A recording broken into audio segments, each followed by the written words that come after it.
Okay, तो आज की इस वीडियो में हम ज़ीब्रस के एक बहुत ही इंपॉर्टेंट सेक्शन को समझने वाले हैं, जहां से आप ज़ीब्रस में ब्रश को कंट्रोल करते हो। ठीक है, तो हम बात कर रहे हैं ड्रॉ मेन्यू का।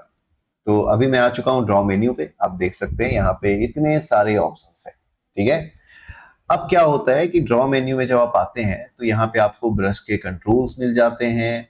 यहाँ पे आपको यूनिवर्सल कैमरास के कंट्रोल मिल जाते हैं, ग्रिड का ऑप्शन मिल जाता है, फ्लोर का ऑप्शन मिल जाता है। और इन सभी को कंबाइन करके ही हमारा ये ड्रॉ मेन्यू बना हुआ है। चलिए अभी इसको स्टेप बाय स्टेप समझेंगे। ओके, तो अभी अगर आप एस प्रेस करते हैं तो आप ड्रॉ के साइज को कंट्रोल कर सकते हैं। ओके, तो अभी हम बात करते हैं सबसे पहले सेक्शन का, जो कि आपके ड्रॉ में ये है आपका ड्रॉ साइज और फोकल शिफ्ट। अब ये होता क्या है, तो अभी आप जो ब्रश का साइज देख रहे हैं वो कुछ इस तरीके से है। अगर आप चाहो तो स्क्वायर ब्रैकेट का यूज कर सकते हो और इसका यूज करके साइज को कम ज्यादा कर सकते हो, या फिर आप शॉर्टकट की यूज कर सकते हो। एस एस प्रेस करते ही आपके पास ये ड्रॉ साइज का ऑप्शन आएगा और आप इस तरीके से चेंज कर सकते हो। ठीक है, यहीं पे आप देखेंगे डायनामिक मोड का भी ऑप्शन है। अगर आप इसको ऑन कर दें तो ब्रश की साइज जो है वो जैसा आप जूम इन जूम आउट करेंगे उसके अकॉर्डिंग ब्रश की साइज जो है वो कम ज्यादा होते रहेगी। ठीक है, आप देख सकते हैं इस तरीके से। पर अगर ये ऑफ रहेगा तो ब्रश की साइज एज इट इज रहने वाली है। अब ये तो हो गया ब्रश का साइज, बट आप देख सकते हैं यहाँ पे दो सर्कल है। ठीक है, तो ये जो सेकेंड सर्कल है ये आपका फोकल शिफ्ट है। अगर फोकल शिफ्ट को मैं माइनस या प्लस करूं तो उससे आप देख सकते हैं डिफरेंस। जैसे कि अभी फोकल शिफ्ट मैंने -100 रखा हुआ है, तो इससे जब भी आप स्क्रब करेंगे तो एजेस जो है वो हार्ड बनने वाले हैं। और अगर आप फोकल शिफ्ट को यहां से इस तरीके से चेंज कर दें तो जो आपके एजेस हैं वो थोड़े सॉफ्ट बनेंगे। ठीक है, थोड़े ब्लर रहेंगे। इसके अलावा आता है आपका स्कल्पटिंग एंड पेंटिंग मोड। ठीक है, तो जब आप ड्रॉ पे आते हैं तो यहाँ पे आपको स्कल्पटिंग और पेंटिंग मोड मिल जाता है। यहाँ पे जो आपका ब्रश है वो मॉडल पे कैसा इफेक्ट डालेगा ये आप डिसाइड करते हो। तो सबसे पहले तो जेड इंटेंसिटी है। अगर इसको मैं इंक्रीज करूं तो आप देख सकते हैं कि ये जो ब्रश है अब इस पे इस तरीके से इसका जी डेप्थ का जो इंटेंसिटी है वो बढ़ चुका है। ठीक है, तो ड्रॉ में जेड इंटेंसिटी का काम हम समझ चुके हैं। इसके अलावा यहाँ पे आरजीबी इंटेंसिटी है। ये एक्चुअल में जब आप कलर पेंट करेंगे यानी पॉली पेंट करेंगे तो उस समय आप इसका यूज करेंगे। अगर यहाँ पे मैं यू प्रेस करूं तो यू प्रेस करके आप जेड इंटेंसिटी की जो वैल्यू है उसको कम ज्यादा कर सकते हैं। इस चीज को आपको याद रखना है। और वहीं अगर आप आरजीबी इंटेंसिटी को कम ज्यादा करना चाहते हैं तो आई प्रेस करेंगे।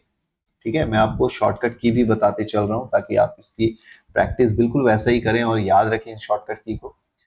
इसके बाद आप देख रहे होंगे कि यहाँ पे आपको ड्रॉ में MRGB, RGB और N के ऑप्शन मिल रहे हैं। तो MRGB कहने का मतलब है ब्रश मटेरियल और कलर दोनों को एक साथ अप्लाई करेगा। ठीक है, RGB कहने का मतलब है सिर्फ कलर अप्लाई करेगा, मटेरियल जो है वो एज इट इज वैसा ही रहेगा। और M कहने का मतलब है सिर्फ मटेरियल अप्लाई करेगा, कलर जो है वो बिल्कुल सेम रहने वाला है। इसके अलावा यहाँ पे आप देख सकते हैं जेड एड एंड जेड सब है। तो जेड एड अभी ऑन है, सो दैट होगा क्या, जब भी अब मैं इस पे स्क्रब करूंगा आप देख सकते हैं ये बाहर की तरफ क्ले को ऐड कर रहा है।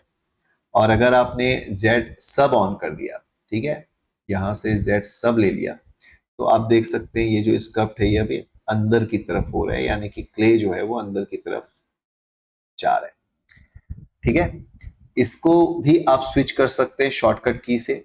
यानी कि अगर मैं चाहूं तो यहाँ पे जेड एड लेकर के रखा हुआ हूं मैं, और अभी आप देख सकते हैं इस तरीके से ऐड कर रहा है क्ले। बट अगर मैं ऑल्ट होल्ड कर दूं कीबोर्ड पे तो आप देख सकते हैं ये क्ले को इस तरीके से दबा रहा है, अंदर की तरफ रिमूव कर रहा है। ठीक है, तो अभी हमने जेड एड एंड जेड सब भी समझ लिया। इसके अलावा आप देख सकते हैं यहाँ पे आपके पास ब्रश का प्रीव्यू भी है। ठीक है, यानी जो भी करंट ब्रश आपने लेकर के रखा है वो उसका आपको प्रीव्यू दिख जाता है कि वो क्या चेंजेस लेकर के आ रहा है आपके मॉडल्स पे। ठीक है, ये जो बड़ा सा स्क्वायर बॉक्स है, इसमें जो भी आपने करंट ब्रश रखा हुआ है या फिर जो भी आपने अल्फा ब्रश लेकर के रखा हुआ है, उसके जो टिप है उसको आप चेक कर सकते हो। इसके अलावा यहाँ पे आपको मिलता है पर्सपेक्टिव का ऑप्शन। पर्सपेक्टिव ऑन करने से होता क्या है, जो भी मॉडल है आपको 3D पर्सपेक्टिव में दिखाई देगा। 3D पर्सपेक्टिव कहने का मतलब है, जैसे कि अगर आप रियल वर्ल्ड की बात करें तो इसमें होता क्या, ऑब्जेक्ट दूर जाने पे आपको छोटा दिखने लगता है इस तरीके से, और पास आने पे बड़ा होता है। तो ये जो ऑप्शन है ये आपका पर्सपेक्टिव से हो पाता है, यानी ऑब्जेक्ट को आप देखेंगे पीछे की तरफ जाते हुए थोड़ा छोटा होता हुआ दिखाई देगा। ठीक है, और यही यूज है पर्सपेक्टिव का। जनरली जब हम स्कल्प्ट करते हैं तो ऑर्थोग्राफिक व्यू ऑन रखते हैं, यानी पर्सपेक्टिव को ऑफ कर देते हैं। ठीक है, इससे थोड़ा ऑब्जेक्ट जो है वो फ्लैट दिखता है, और ये आपका टेक्निकल मॉडलिंग के लिए अच्छा है। वैसे इसका शॉर्टकट की भी मैं आपको बता दूं, जब भी आप पी प्रेस करेंगे आप पर्सपेक्टिव या ऑर्थोग्राफिक व्यू में स्विच कर सकते हैं। ठीक है, इसके अलावा यहाँ पे ड्रॉ में आपको कैमरा का ऑप्शन मिल जाता है।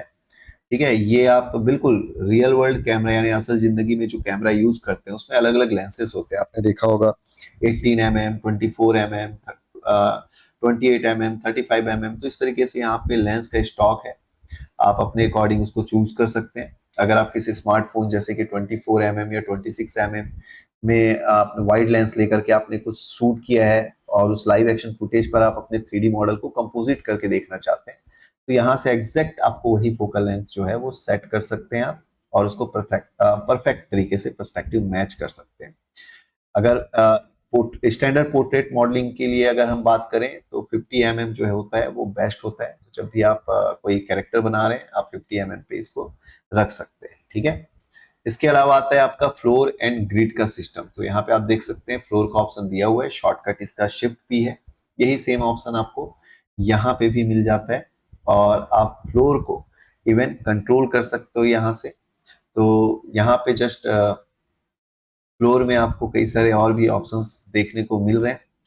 ठीक है, यहाँ पे आपको ग्रिड को ऑन या ऑफ करना है, ये ऑप्शन भी है। ग्रिड की साइज को भी आप कंट्रोल कर सकते हो, ग्रिड के जो टाइल्स हैं इसको कम ज्यादा कर सकते हो। ये सारे ऑप्शंस आपको यहाँ पे दिए हुए हैं। इसके अलावा यहाँ पे कैमरा चैनल हुआ है जिसका यूज करके, इसके अलावा मतलब आपका रेफरेंस का ऑप्शन दिया हुआ है जिसका यूज करके हमने रेफरेंस लिया था। पिछला वीडियो मैंने बनाया हुआ है जहाँ पे आप जाके देख सकते हैं कि किस तरीके से आपको रेफरेंस लेकर के काम करना है। ठीक है, साथ ही यहाँ पे आप स्टोर कैम कर सकते हो, तो जो भी आपका व्यू है वो एक तरीके से यहाँ पे स्टोर हो जाएगा। तो universal camera perspective mode must be on. तो अगर आप चाहते हैं उसके लिए तो पहले तो आपको पर्सपेक्टिव मोड ऑन रखना है, फिर ड्रॉ पे जा करके आप यहाँ से स्टोर कैम कर सकते हैं और उसको नाम दे सकते हैं उस व्यू को। सपोज आपने अपने मॉडल को फ्रंट पे रखा हुआ है, तो ये अभी हमने इसको फ्रंट नाम दे दिया। अब अगर मैं चेंज कर देता हूँ इसको, वापस से ड्रॉ पे चलते हैं और यहाँ पे आके आप इसको इस तरीके से स्विच कर सकते हैं। तो अभी अगर मैं चेंज कर दूं और इसको एक दूसरा व्यू नाम दे देता हूँ, ड्रॉ पे चलते हैं और स्टोर कैम, और इसको मैं नाम देता हूँ लेफ्ट। तो इस तरीके से अभी मैंने यहाँ पे दो कैमरा सेट करके रखा हुआ है, फ्रंट और लेफ्ट। ठीक है, अगर आप इसको डिलीट करना चाहते हैं तो डिलीट भी कर सकते हैं। क्लियर है, और अगर आप ऑल पे क्लिक कर दें तो सारे कैमरा आपने जो स्टोर करके रखे हैं वो हट जाएंगे। आप चाहें तो रीनेम भी कर सकते हैं जिस भी व्यू को आप रीनेम करना चाहते हैं। अगर मैंने रीनेम कर दिया तो देखो लेफ्ट को आप चेंज कर सकते हो। इस तरीके से यहाँ पे ऑप्शन है। इसके अलावा यहाँ पे लोड इमेज का भी ऑप्शन है। तो आप यहाँ पे आते हैं और अगर मैं यहाँ से अभी फिलहाल डेस्कटॉप पे चलूँ और एक इमेज जो है उसको लोड कर दूं,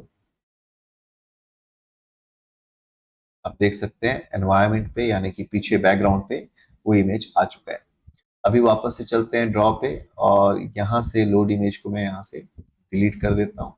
आप चाहें तो जिस भी इमेज को आपने लोड करके रखा हुआ है, ठीक है, जैसे यहाँ से भी मैंने जिस भी इमेज को लोड किया, आप देख पा रहे हैं ड्रॉ पे आकर के आप इसकी यहाँ पे जो मॉडल की ओपेसिटी है उसको कम ज्यादा कर सकते हैं, ताकि आप पीछे रखे हुए एनवायरनमेंट के साथ उसको मैच करा के देख सकें। तो ये सारे ऑप्शंस आपको ड्रॉ के अंदर मिलते हैं। आप इसको एक बार ट्राई कीजिए, प्रैक्टिस में लेकर के आइए और शॉर्टकट की जरूर याद करें ताकि हम आगे चल के ZBrush पे हाईली स्पीड पे काम कर सकें।